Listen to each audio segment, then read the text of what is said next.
The moment she said those words, my whole world stopped. I remember standing in the kitchen, holding a cup of coffee, while her trembling voice shattered everything I believed about our marriage. "I'm pregnant," she said, avoiding my eyes, "but it might not be yours." The sound of those words echoed in my head again and again, each time cutting deeper. For a few seconds, I couldn't even breathe. We had been married for 7 years. Through struggles, job losses, and family troubles, I always thought our bond was unbreakable. I worked long hours to give her comfort, to build a life she could be proud of. And yet, here I was, standing before a woman I no longer recognized. She wasn't crying yet. Maybe she thought I'd shout, throw something, or beg. But I didn't. I just stared at her, quietly waiting for her to continue. She started explaining, her words stumbling over each other. She said it just happened, that she didn't mean to hurt me, that it was a mistake. Every excuse felt like a blade. My hands were shaking, but I refused to let her see my pain. Instead, I asked one question: who? That one word seemed to freeze her completely. She looked down, whispered a name I didn't expect, someone I had once called a friend. That name burned through my chest like fire. My best friend, someone who had shared meals at my table, who had laughed with us, who had even asked me for advice about his own relationship. It all started to make sense. The long phone calls, the group hangouts I wasn't invited to, the sudden coldness in her tone when I asked too many questions. The betrayal was not just hers, it was his too. I wanted to scream, to break something, but instead, I walked to the window and stared outside at the gray sky. Rain had started falling, slowly at first, then heavier.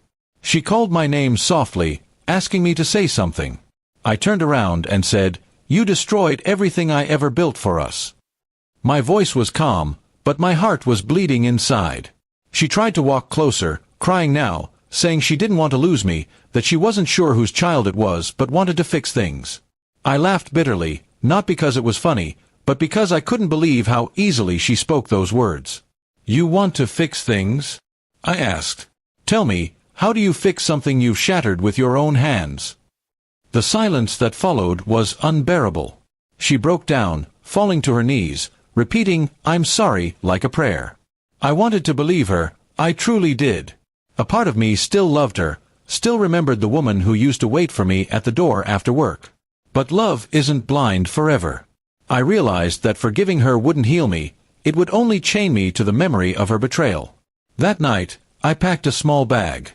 She followed me around the house, begging, saying she'd do anything, that she'd prove her loyalty, that we could raise the baby together no matter what. But I couldn't stay. I told her I needed time to think, though deep down, I already knew what that meant. I walked out into the rain, the same rain that had started when she confessed, as if the sky itself was mourning with me. The next few days were a blur. Friends called, my mother worried, and my so-called friend never showed his face. Then one morning, I got a message from him, a simple, "I'm sorry." I didn't reply.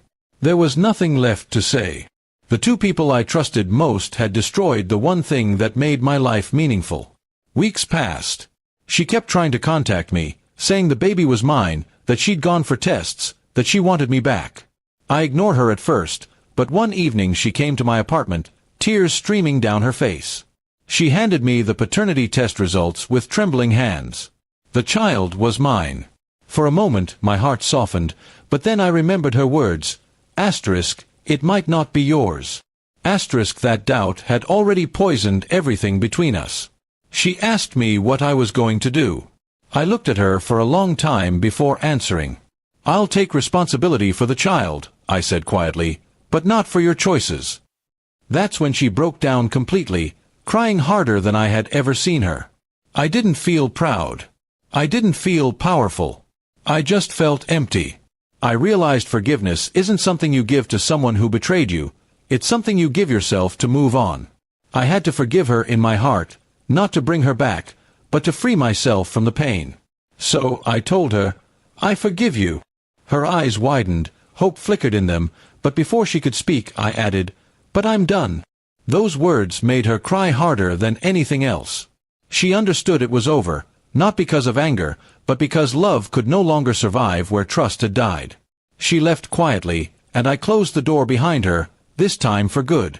Years have passed since that day. I still think about what happened sometimes, but not with bitterness anymore. I've learned that betrayal doesn't define you, your response to it does. And mine was simple. I chose peace over pain, truth over illusion, and silence over chaos. And that's what truly made her cry, not because I yelled, but because I finally let her go.